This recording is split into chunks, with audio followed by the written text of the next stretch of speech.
Il était bien sûr incontournable qu'on évoque l'arrivée de Joe Biden et sa nouvelle administration aux États-Unis. Il est clair qu'un vent nouveau souffle à l'Ouest, même si ce n'est pas le grand soir fiscal révolutionnaire, il ne faut pas se mentir. C'est un tournant, incontestablement. C'est une réaction très pragmatique par rapport à une situation économique compliquée aux États-Unis, des dégâts sociaux également, des problèmes sur les infrastructures. Donc, des milliers de milliards de dollars vont être injectés dans tout cela dans les années qui viennent. Et il y a notamment cette bataille qui s'engage par rapport à la taxation des multinationales, et pas que du numérique. Beaucoup d'entreprises sont concernées. Je crois que l'enjeu pour les États-Unis, c'est plusieurs centaines de milliards de dollars qui peuvent être ainsi collectés.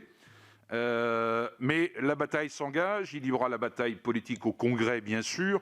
Il y aura la bataille politique contre les multinationales qui ne veulent pas entendre parler de telle taxation. Et puis, il y aura également la bataille des États dans le monde, y compris au sein de l'Union européenne. J'y reviendrai après.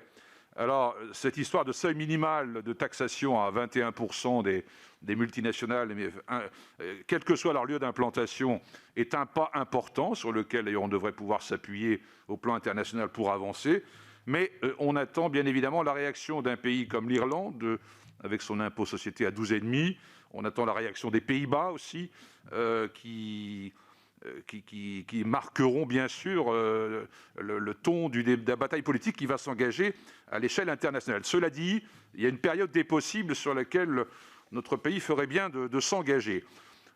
Alors ensuite, j'ai une question, M. Saint-Amand, sur les révélations récentes d'un grand quotidien du soir français, intitulé OpenLux, en février dernier. Une enquête fouillée, réalisée par un consortium de journalistes, sur les données disponibles concernant 140 000 sociétés immatriculées au Luxembourg, révélation de l'existence de 55 000 sociétés offshore, représentant un total d'actifs de 6 500 milliards d'euros. La conclusion de l'enquête, je vous la livre, c'est ce que Le Monde disait: le Luxembourg reste un acteur clé de l'évasion fiscale en Europe. Or, le Luxembourg, ni pour l'Union européenne, ni pour le gouvernement français, n'est considéré comme un paradis fiscal. Alors, on a parlé de la convention fiscale France-Luxembourg qui a été effectivement rediscutée ici l'été dernier, dont je rappelle que l'objet d'une convention fiscale, c'est d'éviter les doubles impositions et de prévenir l'évasion et la fraude fiscale. Donc, j'étais un peu étonné, moi, de l'absence de réaction du gouvernement français après ces révélations, quand même assez fracassantes, sur cette réalité. Alors, aucun commentaire de Bercy non plus, d'ailleurs. Alors, j'avais deux questions à vous soumettre, Monsieur Saint-Amand. D'abord, en tant que spécialiste de ces sujets fiscaux internationaux, quel est votre avis, votre appréciation sur cette enquête et les révélations qu'elle expose? Et deuxième question, est-ce que ça ne démontre pas un peu que le modèle des conventions bilatérales entre États est un peu inadapté, voire dépassé aujourd'hui, à l'époque de cette économie globalisée, mondialisée? Est-ce qu'il n'y ait pas temps, ce qui commence à se faire avec l'OCDE notamment, il faut le noter, d'aller vers une démarche multilatérale permanente sous l'égide du FMI, de l'OMC, que sais-je, ou un organisme à inventer?